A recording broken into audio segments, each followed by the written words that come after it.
Boa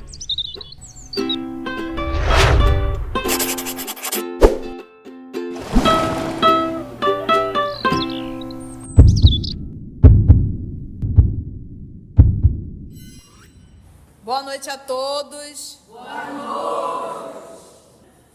Hoje, exatamente 14 de fevereiro de 2024, estamos nós reunidos para estudarmos a obra, o livro. Muito bem. Psicografia de Francisco Cândido Xavier pelo o espírito Frederico Figner, que ele assina com pseudônimo de irmão Jacó. Eu vou solicitar para a nossa querida amiga Nina para fazer a nossa prece de gratidão. E logo depois a nossa irmã Cecília irá fazer a recapitulação do nosso último estudo. Vamos orar? Vamos fechar os nossos olhos, respirar fundo e imaginar no lago de Genezaré a imagem doce e meiga de Jesus, sorrindo de braços abertos para nós. Mestre querido, obrigada. Obrigado pelo dom da vida. Obrigado por estarmos aqui reunidos, estudando a Tua obra, aprendendo para nos melhorarmos a cada dia um pouco mais. Fica conosco, Senhor. Que assim seja. Boa noite. Boa noite. Nós vamos dar continuidade ao capítulo 6, no subtítulo Entre Companheiros. Depois de sair da necrópole, o nosso irmão Jacó, mais leve, mais livre, mais ágil, ele estava muito se sentindo bem e aceitou visitar a sua antiga residência, o seu lar doméstico. Ele foi, visitou a sua casa, visitou depois o local onde ele trabalhou, visitou também alguns amigos a quem ele abraçou espiritualmente e depois ele saiu satisfeito já pensando em se encontrar com os amigos Dr. Andrade e Dr. Bezerra, que estavam esperando na praia.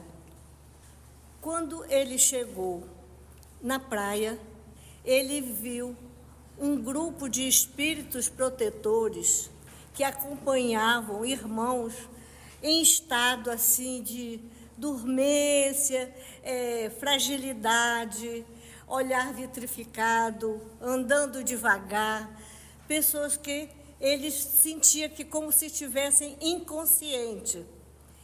E ele ficou muito admirado com isso. O doutor Andrade imediatamente começou a explicar. Eram irmãos desencarnados, nem todos desencarnados recentemente, alguns até há algum tempo. Mas esses irmãos precisavam de proteção porque, como eles estavam fragilizados, principalmente porque eles não conheciam nada da vida espiritual. Com esse desconhecimento, eles eram presas fáceis para os espíritos inferiores que queriam mantê-los ligados às sensações físicas.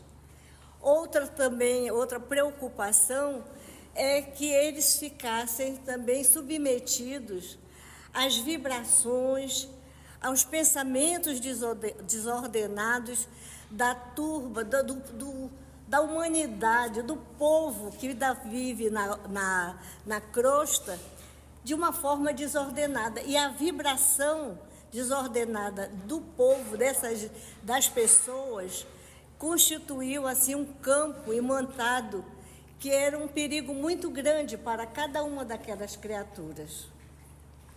Tudo isso realmente era um momento assim de de muito, muito perigo. E doutor Andrade, com essa explicação, ele justificava a trazida desses irmãos para a beira da praia, porque no mar, na água ou no campo, eles tinham assim um ambiente puro, um ambiente tranquilo, onde aquelas vibrações todas negativas não chegavam para eles. Então estava assim justificado o encontro na praia. Pronto, muito bem, querida Cecília, obrigada sempre. Então vamos nós retomar a nossa leitura comentando. Então voltando um pouquinho mais no ponto seguido. Disse-me que os pensamentos desordenados de milhões de pessoas encarnadas e desencarnadas do ambiente humano criam verdadeiros campos de imantação. Vamos ver a etimologia da palavra imantação? Vamos pegar. Ela é um processo pelo qual um material que não possui características magnéticas, ou seja, não é um ímã, ela passa por esse processo e torna-se um ímã, se torna um magnetizador. Então é algo que não é e passa a ser. Então a união dos pensamentos dos encarnados e dos desencarnados criam, né? Olha que interessante, daí a palavra que ele usa, essa imantação. Imantação, vamos pegar um alumínio, ele é um ímã? Não. Mas se ele passar pelo processo de imantação, ele se torna imantação. E aí ele atrai. Então a união do pensamento dos encarnados e a união do pensamento dos desencarnados, aí volta aqui, ó.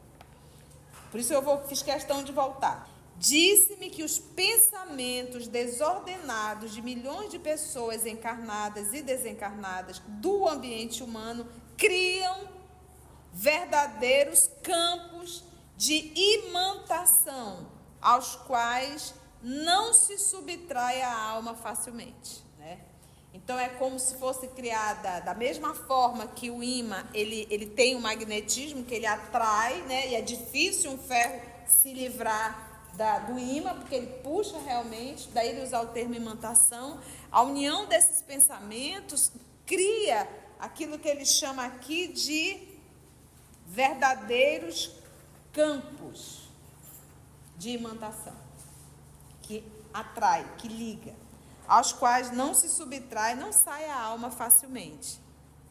Então é por isso que esses recém-desencarnados não desencarnaram naquele dia, como o senhor Frederico Figner, alguns já estavam desencarnados há alguns dias, mas naquela condição catatônica, meio sem entender a situação, aguardar o momento propício para levá-los, para tirá-lo do espaço aqui da Terra, e reunir um grupo para fazer isso em um local mais seguro, que era afastado ali do miolo, vamos dizer assim, da cidade, onde tem a concentração de muito mais pensamentos, né? Por exemplo, aqui dentro nós temos um grupo de pessoas, aqui vibram os nossos pensamentos. É por isso que os espíritos nobres não adentram em instituições espíritas onde existe muitas brigas, muita discórdia, né? Eles afastam. Por quê? Porque a psicosfera do ambiente fica muito densa. Não adianta. Eles deixam o cego conduzindo o cego, né? Continuando. Ficou claro isso daí? Acentuou ainda o senhor Andrade que a nossa retirada em perigosa circunstância, qual aquela? Por que perigosa circunstância? Você imagina uma criança dentro de solto em um mato selvagem. É perigoso? A criança sabe se defender? Tem como correr? Não tem. Esses recém-desencarnados, eles estão tal qual crianças. Então, por exemplo, quando a gente vai fazer um passeio com criança, a gente tem um cuidado muito grande, porque eles não respondem por eles mesmos. E a responsabilidade é de quem está conduzindo aquelas crianças. Então, aqui o seu Andrade, o doutor Bezerra, a própria filha, né? Esse grupo, eles são responsáveis por esses desencarnados. Então, tem que ter muito cuidado para que possa transportá-los de uma forma segura e que não venham a sofrer nenhum tipo de agressão desses espíritos perversos. Acentuou que a nossa retirada em perigosa circunstância, qual aquela em que a expedição conduzia alguns irmãos quase inconscientes, se realizaria com mais êxito sobre o campo ou sobre as águas. E a gente já sabe por quê. O campo, e esse campo que ele falou, é esse campo que tem árvores frutíferas. Olha o ambiente, né? Não é a mata fechada, porque a mata fechada ela também tem uma vibração muito densa, né? Pelo próprio ambiente dela. Então, não é um ambiente, é o campo ou o mar. A psicosfera ali é melhor. Alguém vai para o mar para brigar, para discutir, para levar os trabalhos, a pessoa vai para ali. Normalmente, quando a pessoa busca o mar, ela busca por quê? Ela quer relaxar, ela quer tomar banho, ela não quer lembrar do trabalho profissional, ela não quer lembrar do problema, ela quer esquecer. Entendeu? A atmosfera ao redor desses elementos, no caso o quê? A água e o campo, é mais simples e mais natural. Então, simples e natural, o fluido daquele ambiente é menos manipulado, de forma que venha a deixar um ambiente denso, entendeu? Por isso que ele usa o termo, é mais simples, é mais natural. É como se fosse assim, ali existiu menos interferência. Quando se diz natural, por exemplo, quando você está sem maquiagem, você está com o seu rosto o quê? Natural. Né? Está natural, você não colocou, não tem nenhum aditivo ali. Né? Aquilo está na sua simplicidade. Uma vez você faz uma maquiagem, o seu rosto não está mais na simplicidade, ele já modificou alguma coisa, não é verdade? E isso para tudo. Se você pega um corpo natural, é uma coisa, mas um corpo com várias intervenções cirúrgicas, ele já não é mais natural, ele já deixou de ser natural. Então, na verdade, esse natural é menos interferência de determinados do grupo dos espíritos. Fala, filho. O nosso colega Mateus está reforçando o que a tia acabou de falar. A mata fechada não é um local adequado. E aqui eles estão novamente afirmando o mar e o campo. A Nina está aqui a me corrigir. Tia, não é só o mar, porque senão o nosso Negão, que é o nosso Rio Negro, estaria de fora, né? Então, a água, né? Sobre as águas, né? Tive a impressão de que Bezerra era o supervisor da viagem. Organizou os grupos, distribuiu instruções e estimulava-nos, vigoroso e otimista, um a um. E ali com cada um, estimulando, dando força, né, otimismo. Aproximou-se de mim e informou, o doutor Bezerra se aproximou do senhor Frederico Figner, o irmão Jacó, que a primeira jornada dos que se desenfaixam da carne exigem providências que lhes garantam a tranquilidade, porque essa é a primeira jornada dos que acabaram de sair do corpo físico. Essa é a primeira jornada deles como espírito. Gente, é a primeira, então acabou de sair do corpo, é a primeira viagem que eles vão fazer para as colônias espirituais. Eles ainda estão na Terra. O que a gente aprende nas obras de André Luiz, e agora Missionário da Luz, o senhor Alexandre bate muito nisso. A grande maioria das pessoas que desencarnam aqui na Terra permanecem aqui. Não pensa que desencarna e vai para colônias espirituais. Por quê? Porque a grande maioria da humanidade terrena são materialistas.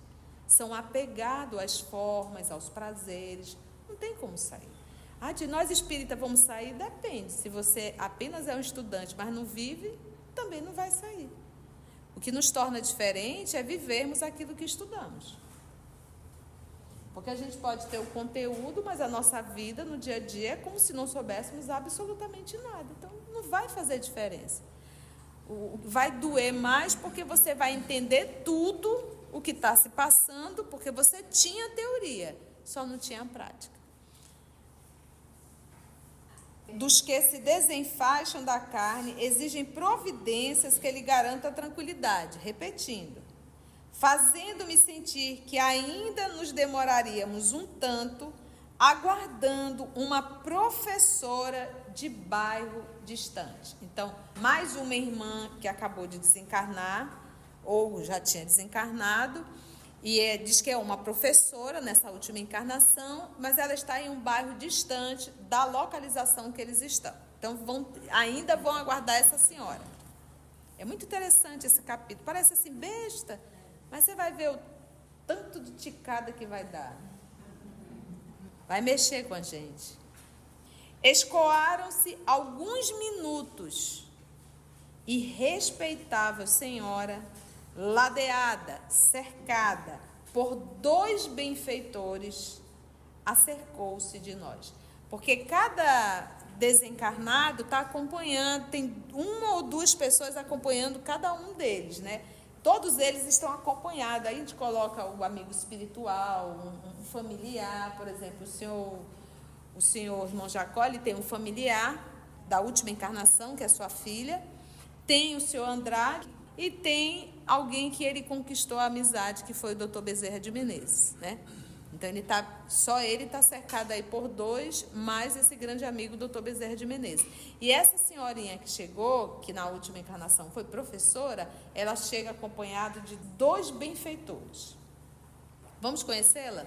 Reconheci-lhe a elevação, olha a palavra, pela invejável serenidade. Então, enquanto que ele estava meio agoniado, ela já chegou numa serenidade de boa. E ele já olhou para ela e disse, que inveja, ela acabou de desencarnar e está aí nessa calma toda, né? É igual quando alguém sai do consultório da dentista, né? Todo sorridente, você diz assim, nossa, ela não sentiu dor nenhuma, foi tanto bem, né? Então, aquilo já deu uma certa inveja, ele usa a palavra, né? Pela invejável serenidade, formosa alegria, pairava-lhe no semblante calmo. Pensa tu desencarnar e tu aparecer do outro lado com uma formosa alegria e um semblante calmo. Saudou-nos a todos. Olá, tudo bem? Acabaram de desencarnar, hein? Oh, que bom, né? Pensando em chegar no mundo espiritual com essa alegria, porque ele diz, olha, ela pairava no semblante calmo e ela tinha uma formosa alegria. E ela acabou de desencarnar. E está ali cumprimentando todos, ele consegue entender tudo isso, mas tem um povo lá que está igual zumbi, né? Porque está ainda no estado catatônico, que não está entendendo nada. Mas o senhor Frederico está ligado. Então, ela saudou-nos a todos, simpática e feliz. De todos nós, os recém-desencarnados que ali nos reuníamos, era a única de cujo peito irradiava luz. Ela era espírita? Ela era o quê? Ela era professora. Não foi falado a religião dela. Ela foi apresentada como professora. Eu tenho uma irmã que é pedagoga e ela diz assim, mana, por que a gente ganha tão pouco? Eu digo, minha irmã, muitos procuram a medicina com um único intuito. Você imagina se isso fosse na educação? Olha os estragos que nós teríamos. Então, quando alguém se arvora para a educação, é porque ama realmente a educação. Porque não é dinheiro, é amor. Mas vai mudar, porque quem está vai morrer. E quem está chegando é que vai fazer a diferença. A gente só tem que ter um pouco de paciência. Uns 20 anos e as coisas vão melhorar. E o que são 20 anos? 20 segundos. Vamos lá. Aí o que aconteceu? De todos nós, os recém-desencarnados que ali nos reuníamos, era a única de cujo peito irradiava a luz. E Lembra de Jesus? Fazei brilhar a vossa luz. E o que nos faz brilhar a luz? A nossa capacidade de amar. O que nos faz brilhar é a nossa capacidade de amar. Não é o nosso certificado, não é termos feito todos os livros da doutrina espírita, não é termos sido um excelente palestrante. Se tudo isso fizemos e não desenvolvemos o amor em nós, sinto muito, não teremos brilho. Não fizemos acender a nossa própria luz. Ou seja, vamos desencarnar com a luz apagada, escura. Temos que desenvolver. E detalhe, quanto mais amamos, mais nos libertamos e mais felizes nos tornamos. Se nós vivemos momentos de tantas infelicidades, se nos achamos pessoas tristes, pessoas isso, pessoas aquilo, é porque nós não amamos. Quando desenvolvermos a capacidade de amar, não é amar a alguém. O amor, ele é algo que nasce em mim e ele irradia. Qualquer ser humano, qualquer animal, qualquer planta, qualquer ser vivo que se aproximar será beneficiado desse amor. Porque a pessoa não sabe fazer outra coisa, ela só sabe amar. Essa é a luz, esse é o movimento. Então não tem aquilo, eu estou de mau humor, eu estou de bem humor, eu gosto de ti, eu não gosto de você, eu gosto desse, não gosto daquele. Acabou. Quando chega nesse nível, acabou. Por isso é que Jesus diz, fazei brilhar a vossa luz. O que nós vivemos na casa espírita, nós adquirimos recursos para que de forma racional nós possamos entender o benefício de amar. Nós somos aqueles que precisam de muito material pedagógico para conseguir aprender uma lição. Agora, identifiquei-lhe a humildade cristã. Ele não está dizendo que ela é cristã, mas que identificou. O que a gente escuta aí nas grandes lições? Vá, leve o evangelho. Se for preciso, fale. Por que o apóstolo Paulo diz que nós devemos ser cartas vivas? Então, uma coisa é eu apresentar o evangelho em minha atitude. A outra coisa é eu falar do evangelho. Por isso que ele diz, a evidente superioridade que a distanciava. Então, ela irradiava a luz. Ele identificou nela a humildade cristã que ele conhece. Acho que ele não consegue viver, mas ele conseguiu identificar nela. Essa é a humildade cristã que eu estudei. A evidente superioridade que a distanciava de nós parecia afligi-la. Tal a modéstia que lhe transparecia das atitudes. Ela ficou meio aflita em saber que ela tinha luz e que dali ninguém tinha. Nenhum dos desencarnados. Se ela pudesse, ela apagava dela, que era para não ficar diferente. Olha a humildade dela. E ele percebeu isso. Porque em espírito a gente não precisa falar, basta pensar, tá bom? E só uma lembrança, nós somos espíritos encarnados. Pensou, já foi. Bezerra cumprimentou-a, bondoso, e confesso que, reparando aquela mulher de maneiras simples e afáveis, emitindo luminosidade sublime, inopinado, inesperado sentimento de inveja me assaltou o coração. Ela tem luz, eu não tenho, né? Agora, quando eu li isso aqui, me veio na mente a fala do nosso Senhor no Evangelho segundo o Espiritismo, o Espírito de Verdade, no capítulo que ele vai falar aos espíritas. Fazei calar os vossos ciúmes e as vossas discórdias, para que não venha dano à obra. E aí eu peguei ciúmes. Quando a gente fala em ciúmes, a gente só pensa em um sentimento específico em relação a um e a propriedade em relação ao outro, querer o outro só para si, né?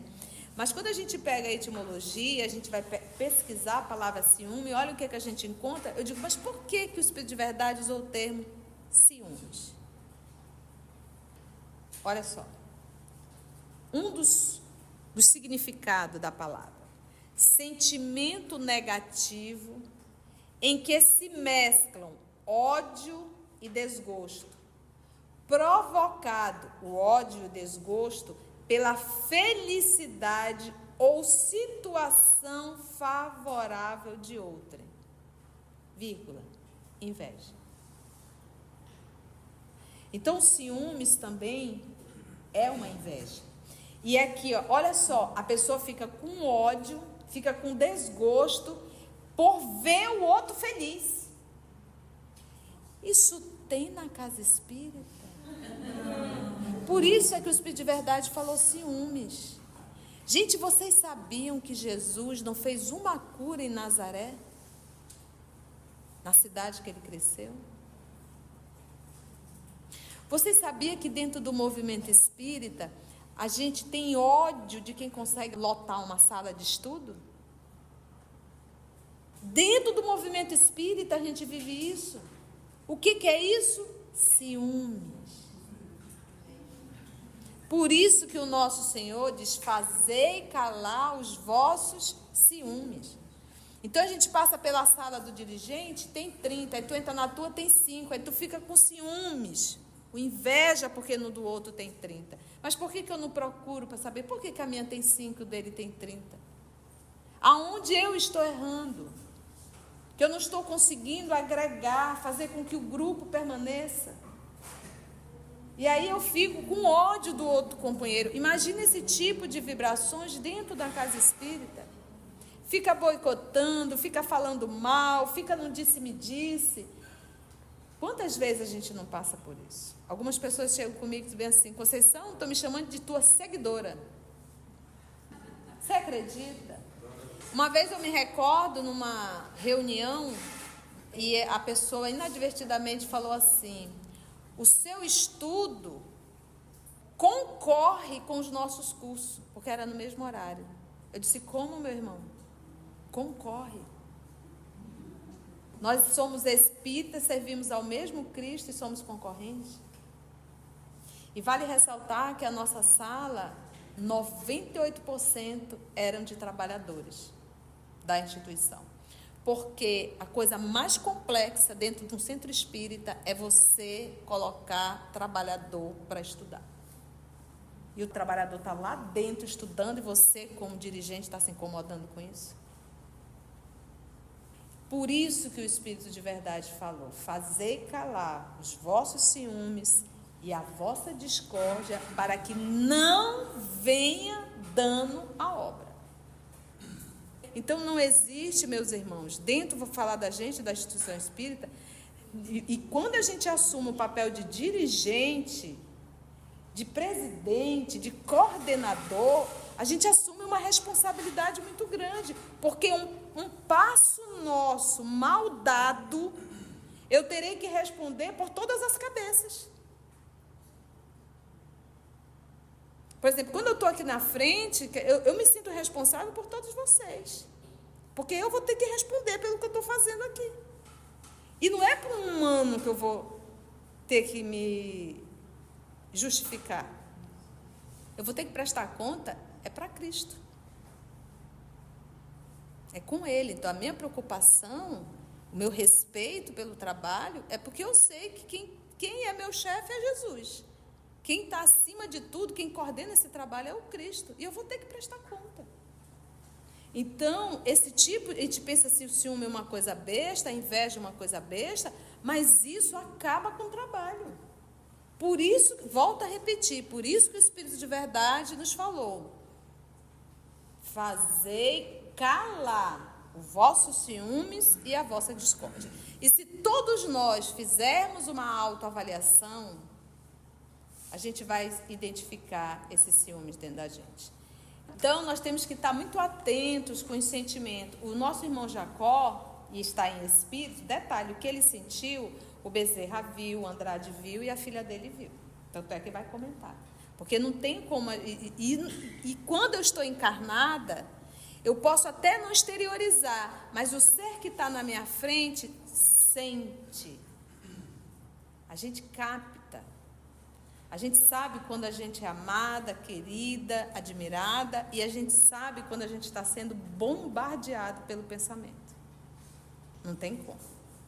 A gente sabe quem está torcendo e a gente sabe quem está puxando para baixo. Nós sabemos. Daí a gente sentia um bem-estar na presença de uns e um mal-estar muito grande frente a outros. Então, de aqui ele está sendo honesto. Eu senti isso. Mas aí ele vai dizer, então, sentir faz parte ainda do nosso nível de evolução. Mas o fato de eu sentir não quer dizer que eu tenho que alimentar isso. Sentir, eu identifico, eu tenho que dar nome, eu tenho que perceber. Olha, eu estou sentindo uma inveja doída da Cecília. E aí eu identifiquei, olha, isso aqui é inveja. Agora eu vou tratar essa inveja dentro de mim. Porque ela vai fazer mal à minha pessoa e vai fazer mal, pode até vir a fazer mal a Cecília. Eu abri aqui um parêntese para mostrar para vocês que falei um pouquinho da nossa história, mas é só para você verificar que isso é real. Isso acontece sim. E pode acontecer conosco. Então estejamos muito atentos para os sentimentos que brotam dentro da gente. Então, sentir inveja, sentir ciúmes, ainda está dentro da nossa evolução? Sim. Sim. Alimentar isso, é assim que deve ser feito? Não. Então, eu posso sentir, reconhecer e trabalhar isso dentro de mim. Trabalhar. E aí ele vai dizer, olha como é que ele fez. Marta, todavia, lançou-me o olhar de branda reprimenda. Olha, eu acho que ela olhou para o pai dela e disse, como tu és. É para acabar. Porque não existe nenhum pensamento no mundo espiritual, de espírito para espírito, que você pensa e ninguém sabe. Pensou, plasmou. Mas quando nós estamos encarnados, também, gente, pensou, plasmou. Os espíritos, eles não entram no nosso pensamento, né? Eles dão sugestões, ali nós nos comunicamos. Mas aquilo que eu penso, aquilo... Basta a gente estudar o capítulo da Gênesis sobre os fluidos. Aquilo plasma, aquilo acontece. Tá? É por isso que nós atraímos. Aí o que aconteceu? Aquietei-me, olha, aquietei-me de pronto, rapidamente. Ponderando os sacrifícios a que fora, por certo, conduzida a bem-aventurada criatura, que me impressionava tão fortemente para conquistar o precioso atributo. Então, no momento ele sentiu inveja, reconheceu. Marta veio e deu uma advertência só no olhar, como tu és, papai. E aí ele já disse assim, olha o que ele fez, se aquietou a inveja, segurou a inveja e ficou ponderando os sacrifícios que aquela professora não fez para estar ali. Então, você olha para um jogador de vôlei, eu adoro vôlei. Eu sempre tive 1,55 m, gente. O máximo que eu conseguia na quadra era defender, até que eu era boa defesa, mas eu nunca conseguia ficar naquela rede. Eu não conseguia dividir uma bola, era muito complicado, né? Quando eu ia, o povo já estava dando na minha cabeça. E, além de tudo, não tinha aquele impulso todo. Me dava uma inveja de quem era 1,80 m, 1,70 m, e que conseguia pular. Pois é, mas aí você para para pensar. Então, por que eu não me alegrar? Então, até mesmo para aquela criatura, primeiro que ela já teve um benefício naquela encarnação. 1,75 m, 1,78 m. Mas ele não basta só ter uma altura, ele treina muito. Às vezes ele chega a treinar 5, 6, 7 horas por dia. Não é mais um lazer, aquilo é uma profissão, é um trabalho. Você olha uma bailarina, você vê, parece assim que ela não pesa nem 1 quilo ali, né? E você vai ver os pés de uma bailarina, é todo machucado. E ela treina muito. Então, para a pessoa chegar aonde chegou, ela treinou muito, ela buscou muito. Não caiu do céu. Aquilo teve um preço. abriu mão de muitos prazeres para estar ali. Então, é isso que a gente tem que pensar, né? E olhar, até para dizer assim, eu posso ter a luz que ela tem, mas eu tenho que pagar o preço para isso. Por isso que Jesus diz, todo aquele que quiser me seguir, negue a si mesmo. Não dá para atender a tua vontade, negue a si mesmo. Toma a tua cruz e siga-me.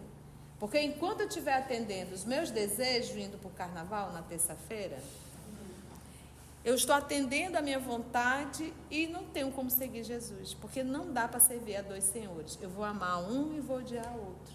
É isso que a gente tem que entender. Então, se chegou onde chegou, foi uma conquista, foi uma luta, foi um sacrifício. É isso que nós temos que entender.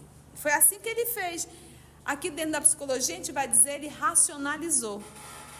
O primeiro ponto, ele reconheceu, eu senti inveja. O que nós fazemos? A gente sente a inveja, não assume que está sentindo a inveja, desperta uma raiva em relação ao outro, porque você queria ter o que o outro não tem, e aí você se torna um perseguidor do outro.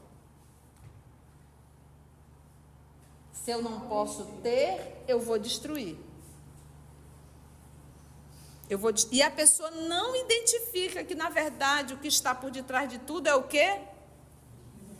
Inveja, ciúmes. Mas precisa muita humildade, né, tia, para reconhecer e admitir, né? Precisa, eu acho que a palavra nem é humildade, sabe, Paulo? Eu acho que precisa sinceridade consigo próprio. Precisa consciência, aquela primeira coisa é saber que nós não somos perfeitos. Ainda não. Mas o orgulho não deixa de mentir também. O orgulho não deixa de mentir. Mas nós estamos aqui dentro e estamos tendo esse estudo. Então, que a gente possa lembrar disso na nossa vida, no nosso cotidiano. Se por um acaso eu senti isso, a primeira coisa, eu tenho que dar nome. O que eu estou sentindo é o quê? Inveja. Eu estou com inveja. E você tem que falar, não é para o mundo. Porque enquanto eu não assumir, eu não tenho mudança. Como é que eu posso mudar algo que eu digo que eu não tenho? Então, o primeiro ponto é assumir. Eu estou sentindo isso. Na verdade, a raiva é isso. O que está por detrás é isso. Então, eu vou trabalhar isso. A primeira coisa é saber o quê? Se a pessoa chegou onde chegou, conquistou o que conquistou, está onde está, pagou um preço. A pergunta que eu tenho que fazer é, eu quero pagar esse preço? Se eu quiser pagar, se ele quiser pagar o preço que a professora pagou, ele vai conquistar a luz, que ele não tem. Ele está bem assistido? Está. Mas ele não tem a luz. E o que é essa luz? Capacidade de amar. Por isso a carta de Paulo ao Coríntios, sem amor, nada serei. Serei um sino que faz barulho só? O amor, ele é tudo. Porque tudo que Jesus nos ensina é para nós aprendermos uma única lição.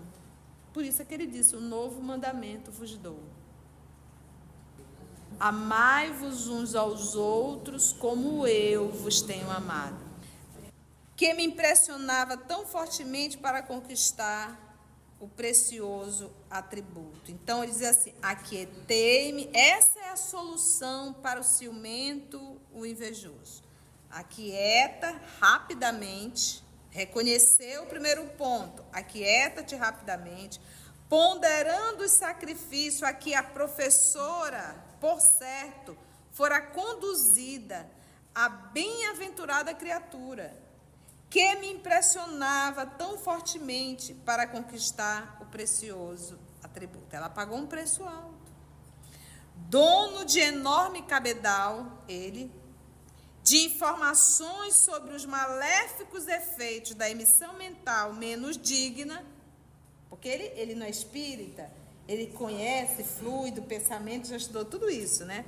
Busquei a recuperação própria, porque estava adoecendo, reconciliando-me apressado comigo mesmo. Então, o sentimento de inveja, o sentimento de ciúme, faz com que ele se desassocie dele mesmo. Por que à medida que nós vamos evoluindo, nós vamos deixando de sofrer tanto? O invejoso sofre? Muito. O ciumento sofre? Muito. Então, se eu me liberto desse tipo de sentimento, são sofrimentos a menos. Gente, tem pessoas que entram em depressão só de olhar a rede social de alguém. Ai, que ódio no app, né? Tá lá na praia. Olha o que ele está postando aqui. Eu é que sei. E a pessoa fica com ódio. Está sofrendo. Olha fulano como está seco. Pele e osso. No mínimo está passando fome. Aí eu como mesmo, inveja da secura do outro. Então nós temos que dar nome para a gente poder. Às vezes ela está seca, está só pele e osso, mas sabe Deus o sacrifício que ela não faz para estar pele e osso. Faz o esforço. Então, dono de enorme cabedal de informações sobre os maléficos efeitos da emissão mental menos digna, busquei a recuperação própria, reconciliando-me apressado comigo mesmo, porque quando eu penso, eu me desestruturo, logo eu também recebo influências espirituais que eles adoram esse campo, para eles trabalharem bastante e te levarem ao inferno. Isso é um prato cheio. E aí, meu filho, recupera rapidamente, tem que ser rápido. Comigo mesmo, em face da veneranda educadora, que é a senhora professora, cuja superioridade quase me feriu. Porque lembra que ela se sentiu até agoniada da luz que ela emitia e que os outros não tinham, os recém-desencarnados, e ela chegou toda feliz. Imagina a professora já é um sedado, né? Olá, olá, olá. Eu tive uma professora chamada Tereza Tupinambá, minha homenagem aqui à dona Tereza Tupinambá, que também já desencarnou, e que tem hoje um asilo, né, educandos, por nome de Tereza Tupinambá. Eu a conheci, a professora Tereza Tupinambá, ela dava aula de português, mas foi diretora da escola que eu estudei. Gente, de uma simplicidade, sempre sorrindo, acolhendo todas as crianças. Eu me lembro que não tinha professor de francês, ela foi para dentro da sala para dar aula de francês, sem saber francês, mas ela aprendia, ensinava para a gente. Até hoje eu sei a musiquinha que ela ensinou. Alouette, jetili, alouette. Alouette, jetili, premerê. Gente, isso marcou na minha infância. Sabe o que foi isso? Amor. Olha, eu lembro da minha professora do primeiro ano, mas eu não lembro da do segundo, do terceiro, do quarto e do quinto, né? Porque a do primeiro ano, a professora Emília, que também é minha homenagem, mas ela ainda está encarnada, é até interessante, uma homenagem aos professores. Eu a encontrei num centro comercial e eu olhei, eram duas pessoas, e eu olhei, essa é a professora Emília. E eu bati assim no ombro, desculpa, a senhora é a professora Emília? As duas viraram, e eram as irmãs. Ela disse, ela é a professora Emília, eu sou irmã dela. Eu fui na mais jovem, mas elas eram muito parecidas. Eu olhei, a senhora é a professora Emília? Ela disse, sim. A senhora foi minha professora no primeiro ano, e eu já com quase 50 anos, né, gente? Os olhinhos dela foram enchendo de lágrimas. Você lembra? Eu digo, lembro. Eu lembro do álbum de casamento que a senhora levou para dentro da sala para mostrar para a gente. Olha a sensibilidade dessa professora. Ela levou o álbum de casamento dela e levou para as crianças folhear. Aí quando a gente viu a foto do beijo, a gente fez...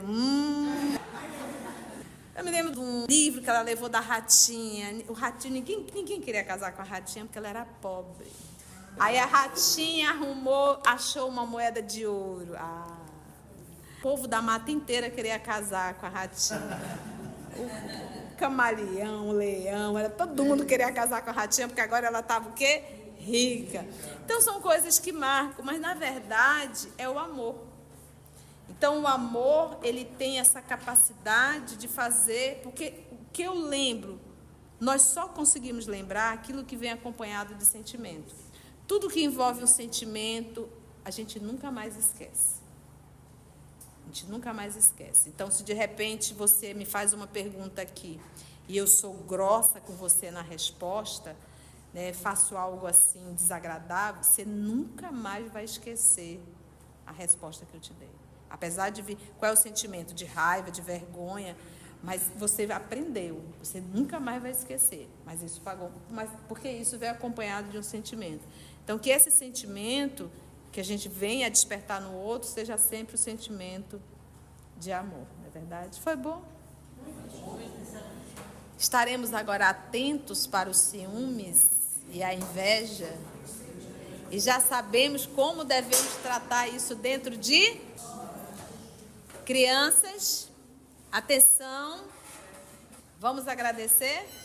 Se você chegou até aqui o final, deixa seu comentário. É muito importante a gente poder ler o teu comentário. Não esqueça de curtir para que possa divulgar a página. Dá o seu like, né? E, se possível, faça a sua inscrição no nosso canal e toca o sininho. Porque quando você toca o sininho, o YouTube avisa para você quando o EOS publicar um novo estudo. Então, receba um grande abraço da família EOS Manaus.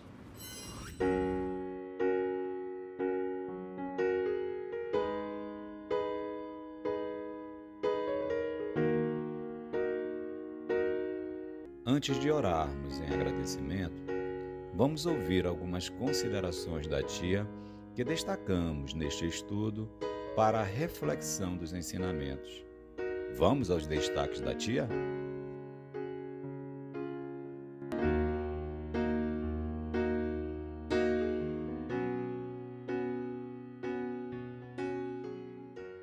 A grande maioria das pessoas que desencarnam aqui na Terra permanecem aqui.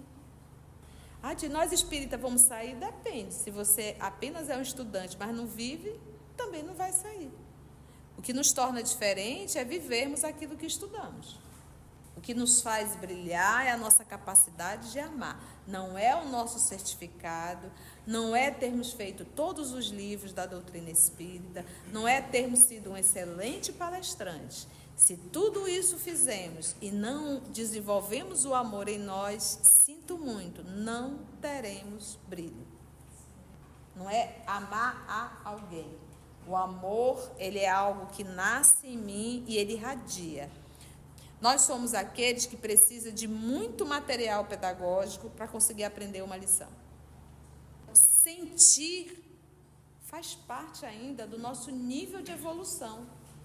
Mas o fato de eu sentir não quer dizer que eu tenho que alimentar isso. Sentir, eu identifico, eu tenho que dar nome, eu tenho que perceber. Olha, eu estou sentindo uma inveja doída da Cecília. Porque enquanto eu estiver atendendo os meus desejos, indo para o carnaval na terça-feira, eu estou atendendo a minha vontade e não tenho como seguir Jesus, porque não dá para servir a dois senhores. Eu vou amar um e vou odiar o outro. É isso que a gente tem que entender. Então, se chegou onde chegou, foi uma conquista, foi uma luta, foi um sacrifício. É isso que nós temos que entender. Eu estou com inveja e você tem que falar, não é para o mundo. Porque enquanto eu não assumir, eu não tenho mudança. Como é que eu posso mudar algo que eu digo que eu não tenho? Então, o primeiro ponto é assumir. Eu estou sentindo isso. Na verdade, a raiva é isso. O que está por detrás é isso. Então, eu vou trabalhar isso. A primeira coisa é saber o quê? Se a pessoa chegou onde chegou, conquistou o que conquistou, está onde está, pagou um preço. A pergunta que eu tenho que fazer é: eu quero pagar esse preço?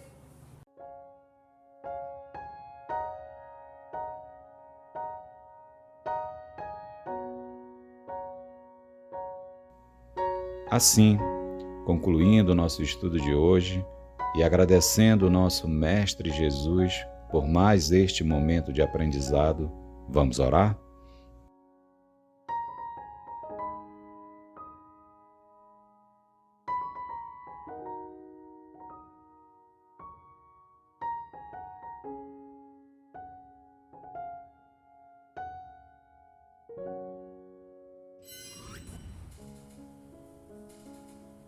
E assim, divino amigo, nós te agradecemos por mais uma oportunidade ímpar de falarmos de nós mesmos. Estamos ouvindo o testemunho do Senhor Jacó, mas que em verdade é o nosso espelho. Que nós possamos, Senhor, com a tua ajuda, a ajuda dos nossos amigos espirituais, estarmos vigilantes para esses sentimentos contrários, imperfeitos, que ainda brotam dentro de nós.